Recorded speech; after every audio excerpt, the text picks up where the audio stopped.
राजधानी रांची में के साथ साथ पूरे झारखंड में आज यास तूफान का ज्यादा असर देखने को मिलेगा। इस दौरान तेज बारिश के साथ 50 से 70 किलोमीटर प्रति घंटे की रफ्तार से हवाएं भी चलेंगी। मौसम विज्ञान केंद्र रांची के मुताबिक झारखंड के दक्षिण पश्चिम और मध्य भागों में साइक्लोन का आज ज्यादा असर रहेगा।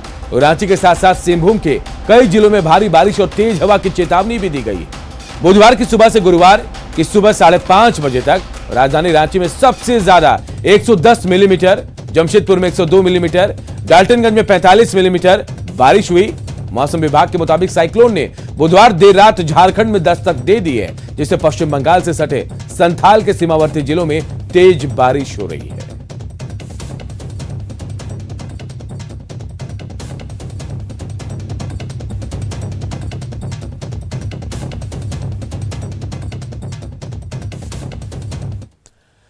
इधर घाटशिला में चक्रवाती तूफान यास को लेकर स्वर्णरेखा परियोजना के गालूडी बराज के सभी 18 फाटक खोल दिए गए। लगातार हो रही बारिश को देखते हुए स्वर्णरेखा परियोजना के अधिकारियों ने यह फैसला लिया ताकि जलस्तर नियंत्रित रहे। वहीं लगातार हो रही बारिश से गोलूडी बराज के आसपास रहने वाले लोग भी अपने अपने घरों में दुबके हैं। वहीं यास तूफान को लेकर प्रशासन ने लोगों को अपने घरों से नहीं निकलने की नसीहत भी दी है।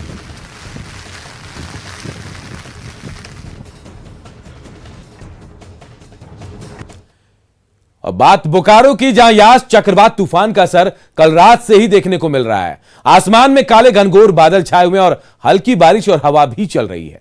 जिला प्रशासन की ओर से सभी 9 प्रखंडों में चक्रवात से प्रभावित लोगों को रखने के लिए शेल्टर होम बनाया गया, जहां पूरी सुविधा के साथ लोगों को रखने का काम किया जाएगा।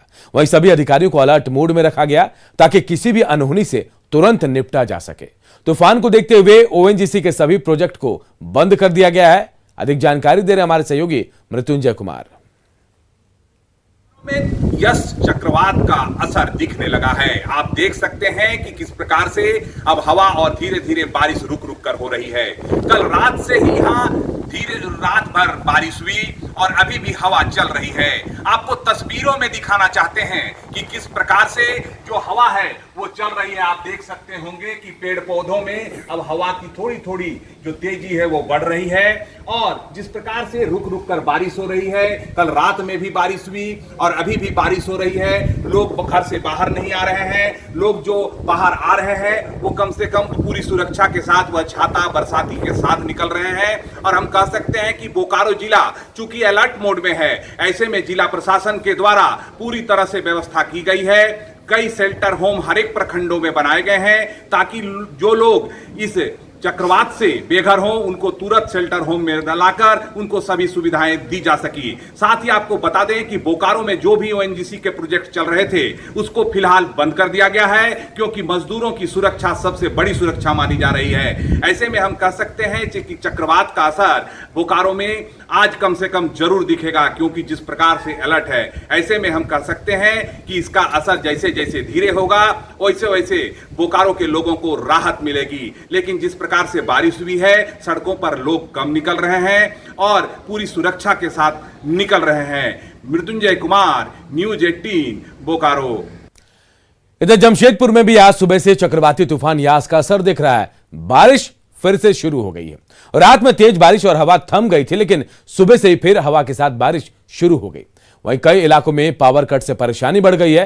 प्रशासन ने दवा छोड़कर कल सुबह तक सभी दुकानों को बंद रखने का आदेश भी जारी कर दिया है। इधर बारिश से खरकई नदी का जलस्तर बढ़ गया है। अधिक जानकारी दे रहे जमशेदपुर से हमारे सहयोगी अभिनव। मैं अभी मरीन ड्राइव पे खड़ा हूँ। कल रात से हवाएं कम हो गई हैं।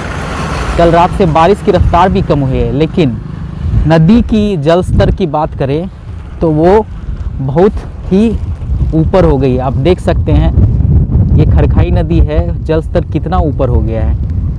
और ये जल स्तर कल पूरे दिन भर बारिश होने की वजह से ही हुई है। वहीं अगर हम बात करें कि यस तूफान को लेकर के कितना नुकसान हुआ है, तो कुछ खास जमशेदपुर में नुकसान देखने को नहीं मिला है। निचले इलाकों में जो रहते हैं उनको पहले ही प्रशासन के द्वारा सही स्थानों पे पंचायत भवन में पहुंचा दिया गया था। उन्हें खाना पीना शेल्टर हाउस में दिया गया था। वहीं कल डीसी सूरज कुमार और अपने एसएसपी शहर के एसएसपी के द्वारा पूरा निरीक्षण किया गया था। अगर प्रशासन की माने तो ज़्यादा जान माल का नुकसान नहीं हुआ है। वहीं सिर्फ कुछ थोड़े बहुत पेड़ पौधे गिरे जिसकी वजह से कहीं कहीं बिजली बाधित हुई है, जो कि आज रात तक ठीक कर दिया जाएगा। कुछ इलाकों में अभी भी बिजली की कमी है। पूरे शहर में पूरी तरह से सारी दुकानें, मेडिकल दुकान को छोड़ करके सब कुछ बंद रहेगी कल सुबह 6 बजे तक। पहले ये अवधि 27 मई आज तक सुबह 6 बजे तक थी, लेकिन यस तूफान को देखते हुए प्रशासन ने इसको अवधि को बढ़ा दिया है। सिर्फ 10 बजे तक दूध की दुकानें खुली रहेगी, उसके अलावा सभी तरह की दुकानें और सब चीज़ बंद रहेगा। जमशेदपुर से अभिनव कुमार, न्यूज़ 18। और देखिए यास का असर झारखंड में भी दिख रहा है। हमारे सहयोगी अविनाश हमारे साथ इस वक्त सीधे जुड़ गए हैं। अविनाश का हम रुख करते हैं। अविनाश, देर रात यास जो है झारखंड से टकराया है और कहा जा रहा है कि इसका बेहद असर भी दिख रहा है। कई इलाकों में, झारखंड के कई अलग अलग जिलों में बारिश शुरू हो गई है। सबसे ज्यादा खतरा किन जिलों में है?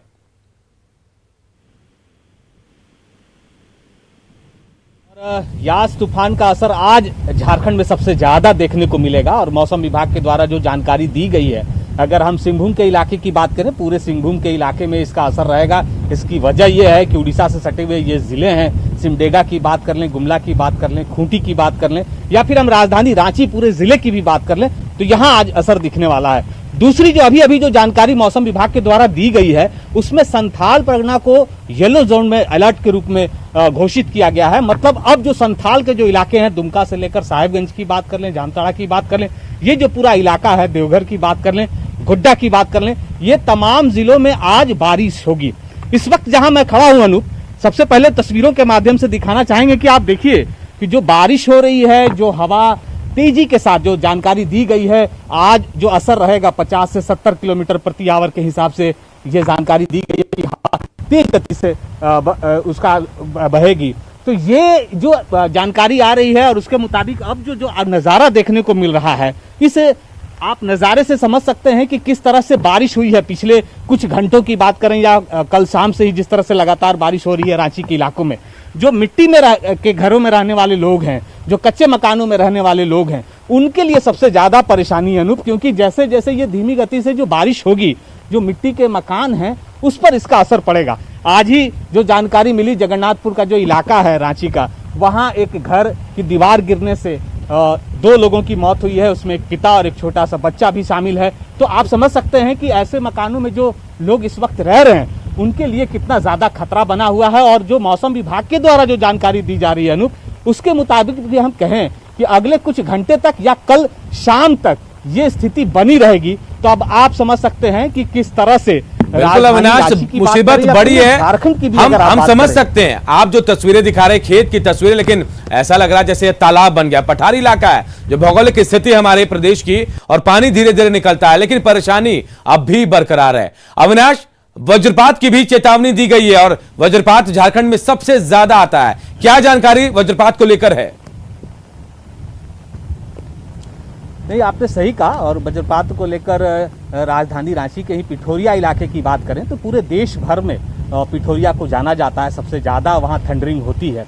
और लोगों के द्वारा जो इस संबंध में अगर हम कहें, जो सावधानी बरतनी चाहिए, सरकार की तरफ से भी जो जानकारी दी गई है लोगों तक कि कैसे उन्हें बचना है। कई बार ऐसा देखा जाता है अनूप कि जब बारिश होती है या फिर तेज़ हवाएं होती है, लोग, अगर आप बाहर हैं तो किसी पेड़ के पास जाकर आप छुपने की कोशिश करते हैं, जो सबसे ज़्यादा खतरनाक होता है। तो जो ग्रामीण इलाकों के लोग हैं या जो शहरी इलाकों के लोग हैं, उन्हें इन सारी चीज़ों को ध्यान में रखना होगा कि अगर थंडरिंग हो रही है तो आपको कहाँ रहना है, घर में रहना है, कैसे रहना है, आपके हाथ में उस वक्त किसी भी तरह की कोई धातु की वस्तु नहीं होनी चाहिए। तो ये सारी चीज़ें ऐसी हैं जो सरकार की तरफ से ज़रूर लोगों को जानकारी दी गई है। लेकिन आप समझ सकते हैं कि मैं इस वक्त जो जिस छाते के सहारे खड़ा हूँ, और जो हवा की जो रफ्तार है, आप सीधे तरीके से पकड़ भी नहीं सकते हैं। तब आप समझ जाइए कि जो मौसम विभाग ने जो जानकारी दी है, जो अलर्ट जारी किया है, धीरे धीरे झारखंड के अंदर में इसका असर अब तेजी के साथ दिखने लगा है। कल भी बारिश हुई थी, मंगलवार को भी बारिश हुई थी,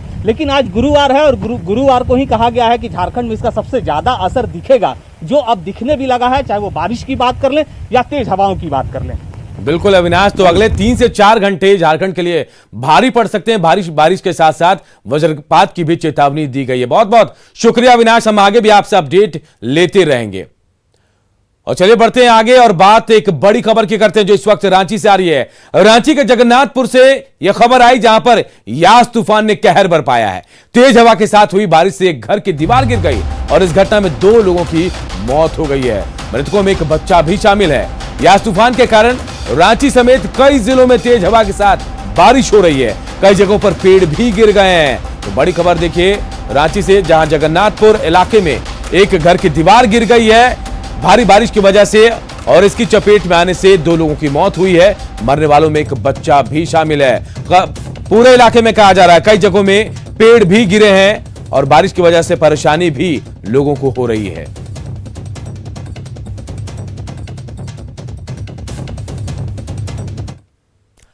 तूफान यास के असर से सिमडेगा में लगातार बारिश हो रही है जिससे लोगों का जनजीवन प्रभावित हुआ है।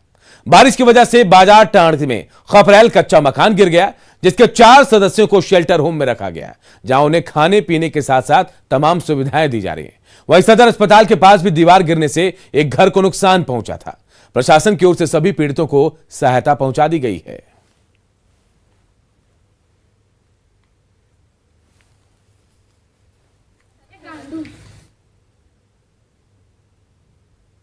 हुई है, कल से बारिश हो रही है। जिले में कहीं कोई नुकसान हुआ है क्या? जिला नियंत्रण कक्ष को सिमडेगा के जलडेगा प्रखंड के ओरगा से एक सूचना मिली थी। वहाँ एक महिला का कच्चा मकान गिर गया है। उसके उनके 4 परिवार को शेल्टर होम उच्च विद्यालय में रखा गया है और उसे राहत सामग्री भी दी जा रही है। सदर हॉस्पिटल के पास आकस्मिक कक्ष है, उसका दीवार गिरा है, उससे एक महिला सावित्री देवी का कच्चा मकान ध्वस्त हुआ है जिसकी सूचना यहाँ के प्रखंड के वीडियो और सीओ को दे दी गई है। तो देखिए सिमडेगा की तस्वीर हम आपको दिखा रहे हैं। आप देखिए कैसे यहां असर दिख रहा है यास तूफान का।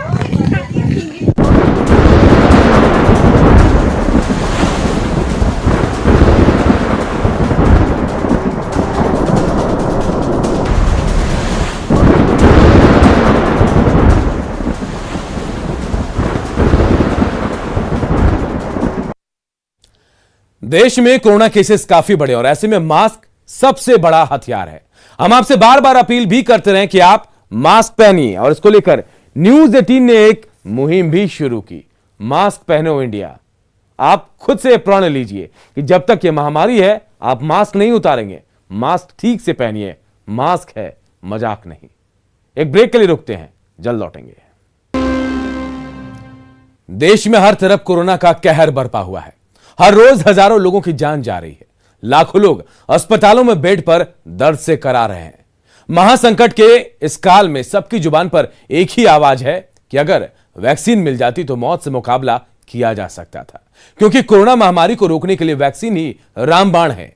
एक तरफ पूरा देश वैक्सीन की कमी से जूझ रहा है तो दूसरी तरफ देश में वैक्सीन की जमकर बर्बादी हो रही है और इस मामले में झारखंड पहले स्थान पर है, जिसे लेकर बीजेपी ने सरकार पर निशाना साधा और सवाल उठाया कि वैक्सीन की बर्बादी के लिए जिम्मेदार आखिर कौन है।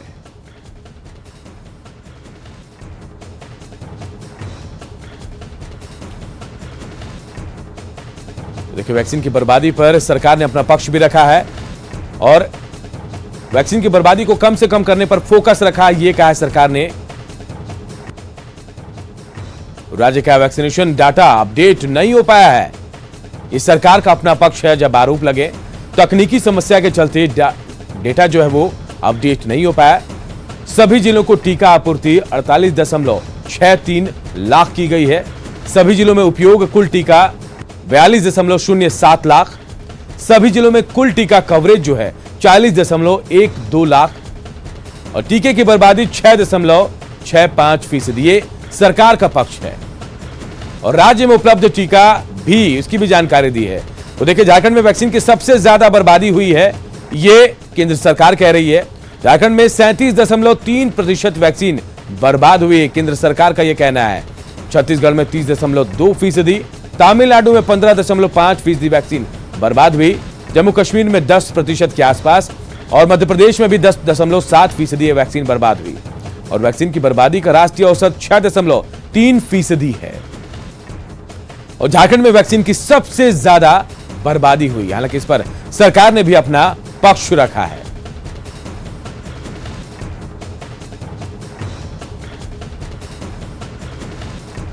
तो वैक्सीन की बर्बादी के मामले में झारखंड को पहला स्थान दिया गया है। केंद्र सरकार ये कह रही है कि सबसे ज्यादा वैक्सीन की बर्बादी झारखंड में हुई, क्योंकि वैक्सीन की कमी से सब लोगों को दो चार होना पड़ रहा है। और ऐसे में अगर वैक्सीन की बर्बादी हो रही है तो कहीं ना कहीं हम कह सकते हैं कि हम इस बीमारी को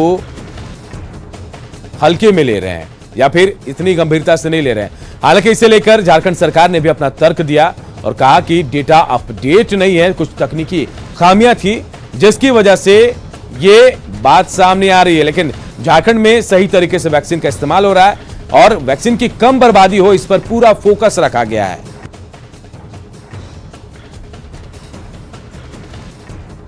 और यह भी कहा गया है राज्य सरकार की तरफ से कि जो डेटा है वैक्सीनेशन का उसे अपडेट नहीं किया गया। हालांकि इस मामले को लेकर सियासत खूब हो रही है। बीजेपी और तमाम विपक्ष के जो नेता हैं या फिर पार्टी के जो लोग हैं वो लगातार प्रदेश सरकार पर हमलावर है और सरकार अपना पक्ष भी रख रही है। हालांकि स्वास्थ्य मंत्री ने भी कहा कि जो बातें सामने आ रही है वैक्सीन की बर्बादी को लेकर ये बेबुनियाद है, भ्रामक है।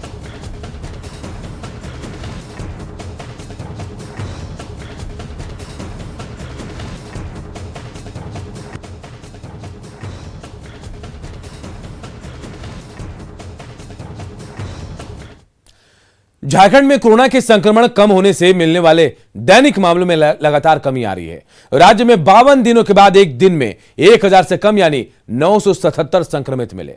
इससे पहले 4 अप्रैल को यहां 788 नए संक्रमित मिले थे। कल राज्य में 19 मरीजों की इलाज के दौरान मौत हुई और ये सभी मौतें रांची सहित 8 जिलों में हुई है। और राज्य के 16 जिलों में कोई मौत नहीं हुई है। इधर राज्य में लगातार 17वें दिन नए संक्रमित मिलने से पुराने जो है अधिक मरीज जो है स्वस्थ हुए हैं, जिससे कोरोना के एक्टिव केस की संख्या घटकर 14,196 हो गई है। और इसी के साथ झारखंड का रिकवरी रेट देश के रिकवरी रेट से करीब 5% ज्यादा यानी 94% को पार कर गया है। और जो आज झारखंड के इस बुलेटिन में इतना ही, लेकिन खबरें लगातार जारी है। आगे देखिए हेलो डॉक्टर।